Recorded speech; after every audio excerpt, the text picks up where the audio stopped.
Good morning and welcome to the daily cyber briefing for Friday, the 27th of September. Where's this month gone? Goodness me. I'm Stephen Ridgway. There are a couple of vulnerabilities that have hit the news overnight, or certainly hit my radar overnight. First one being a CUPS flaw in Linux that allows remote code execution. CUPS is the printing system for Linux and Linux-like operating systems. It's not the only one, but it's the very commonly used one. It is known as, well, it stands for Common Unix Printing System.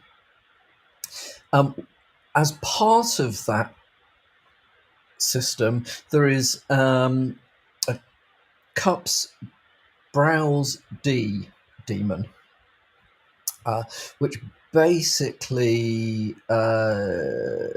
allows your endpoint to scan the network for advertised network printers or shared printers and making them available on your Linux device.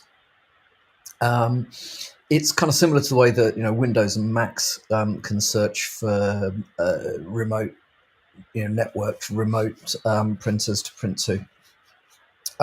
The vulnerability is in the browse D daemon itself, which, if you don't need, the simple workaround is just to turn it off. It's got a vulnerability in it. If you're interested in network traffic on this, by the way, it's UDP ports 631. The article in Bleeping Computer, as always, actually, the Bleeping Computer article is very it gives a very good write-up of what needs to be done. Right now, there are no patches available. Expect patches coming out soon, I would say. In the meantime, if you stop daemon, as in, well, depending on which flavor of Linux you're using, it could be a systemctl, probably a systemctl stop CUPS-browse D, and systemctl disable CUPS-browse D will get rid of it. If you want to check it's not running, you can systemctl status CUPS-browse D. It should show it as being dead.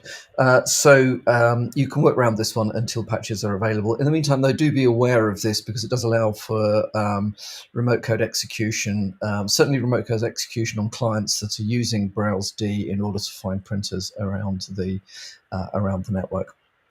So that one's hit the news. The Bleeping Computer article, as I say, is quite a good one. You may come across it in other places as well. NVIDIA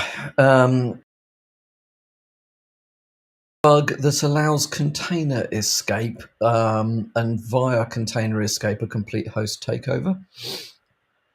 Something in the region of 33% of cloud environments that have been investigated are using the impacted toolkit, allegedly at least. So this is a vulnerability in NVIDIA's container toolkit. Rather than being a container toolkit, it is the container toolkit, which is, yes, named in order to be confusing. Tractors CVE 2024-0132 with CVSS score of 9 out of 10. Which is pretty serious.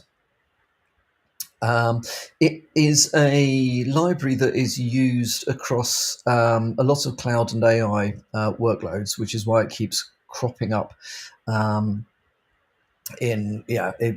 cropping up in over 30%, something like a third of all tested cloud environments.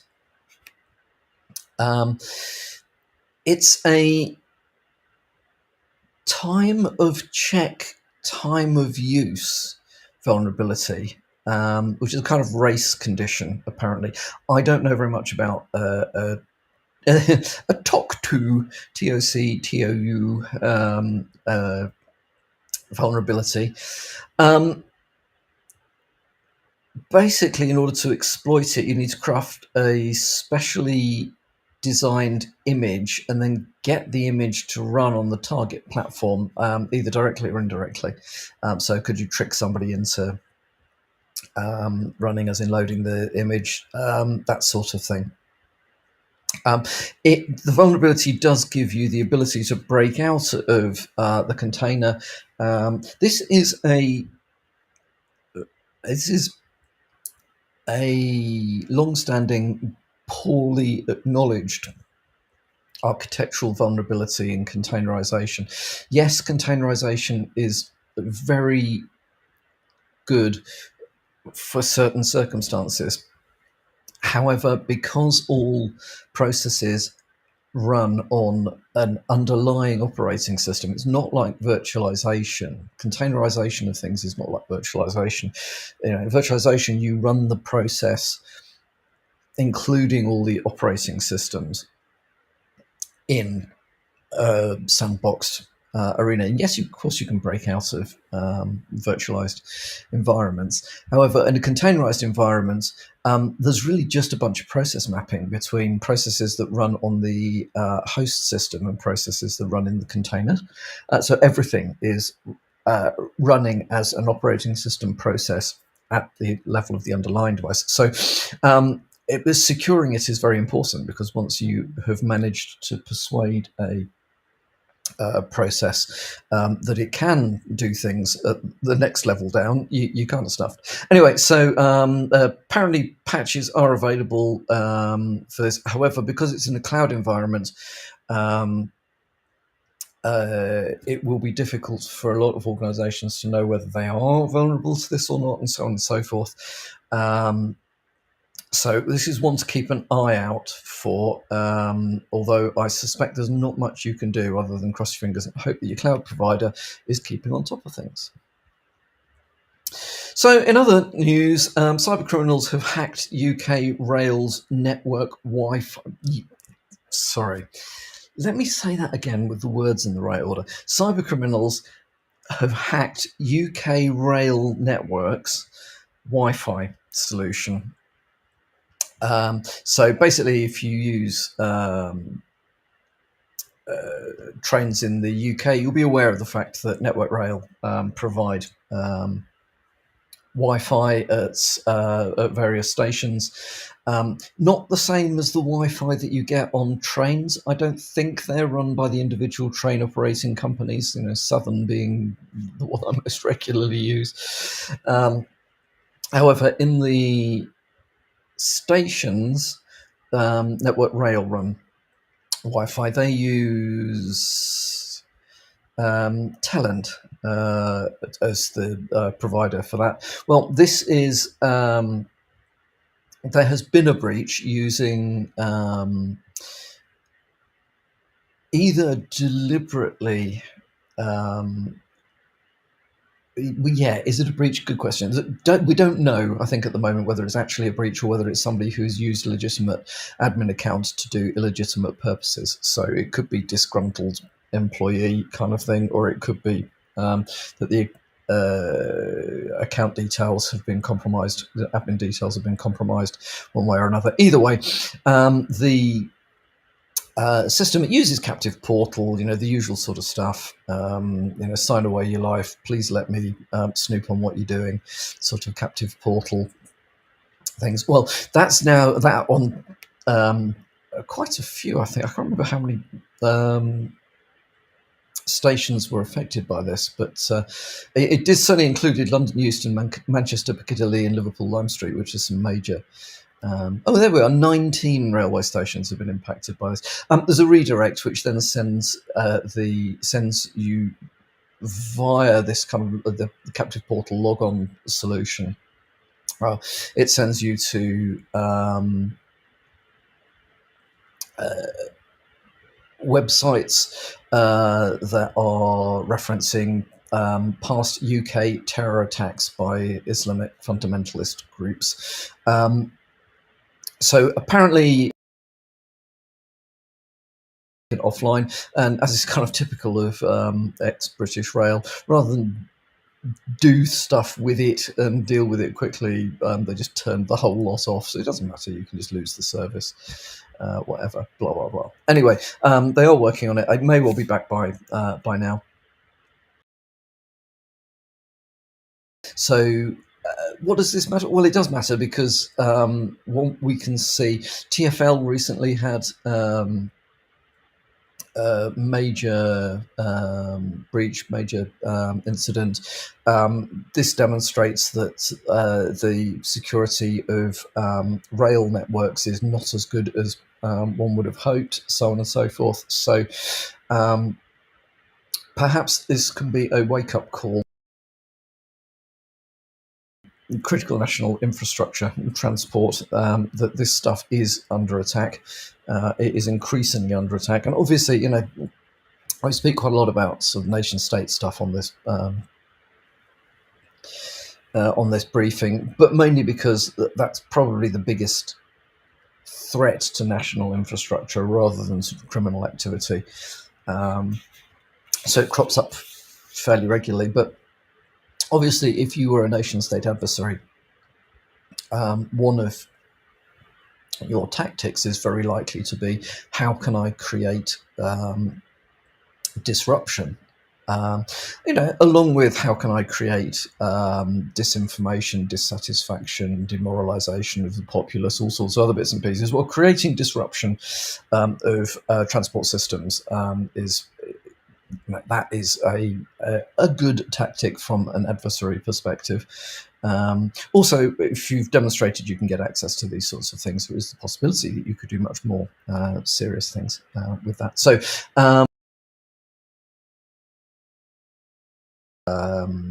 these critical national infrastructure environments need some focus. On other matters, then, Mozilla is facing legal action over Firefox's new, what they call privacy preserving tracking feature. Okay, well, the Firefox, so, right, historically,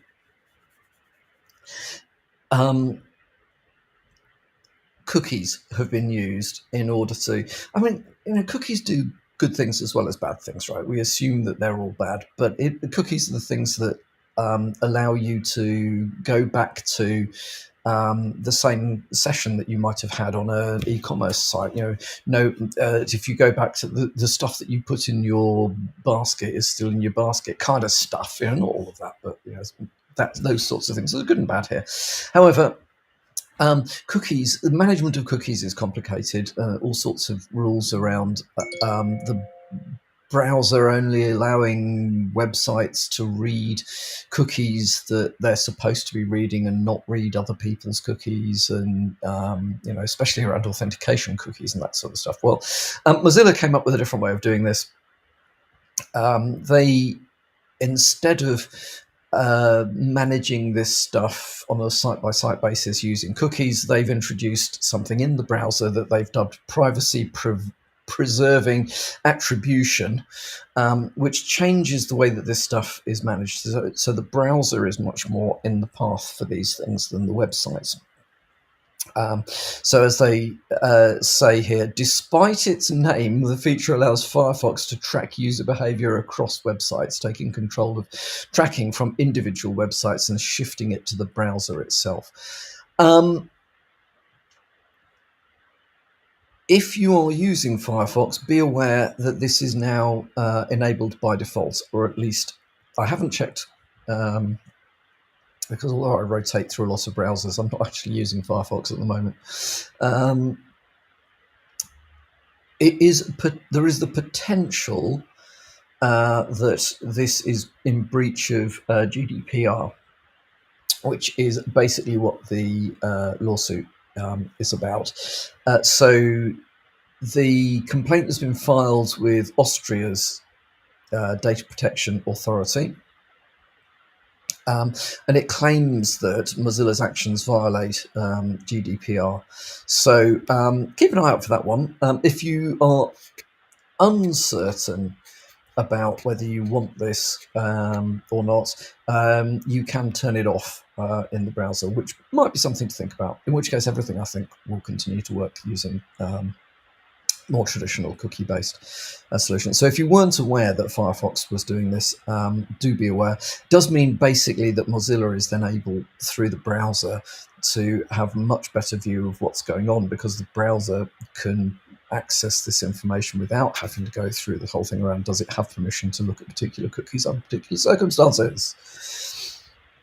And whilst we are on the subject of things going on, regulations coming out of the EU, just a quick reminder that NIS2 and DORA are out there. So these are EU regulations and directives that affect cyber resilience effectively, so cybersecurity and resilience. So DORA is setting technical standards for EU member states, covering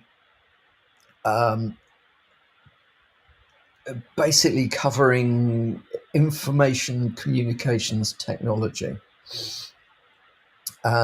It applies quite broadly, and it does also apply to providers of services to EU member states. It's fundamentally not a bad idea. It is aimed at ensuring stability of financial sector technology, and basically covers risk management, incident reporting, operational resilience, and third-party risk management. And then NIS2 is an extension. We mentioned this in the past, but NIS2, be aware of this. It broadens the scope of NIS. This is a bunch of security, sort of enhanced security measures, cybersecurity measures for EU organisations and third-party providers of services to EU organisations. It is broader in scope. It has stricter security requirements, and has stricter requirements around incident reporting and cooperation information sharing than the previous regulations. So if you are either in the EU or you are providing services to EU companies, definitely worth having a read of this. Definitely keep on top of it. I mean, changes in regulation are boring, I agree, but important. Mainly because what they're trying to do is actually not a bad thing. Whether doing it all through regulation is really the right way is, interesting question, but there's nothing you can do about it as it is anyway. But keeping on top of it is important. Hopefully, when you look at it, you'll think, okay, well, this is all pretty much common sense. We're doing it anyway. We don't need to worry. However, devil's in the detail. Definitely have a read of it. I would recommend anyway, and just make sure that you do remain compliant. So that's everything from me for today. Hope you've had a good week.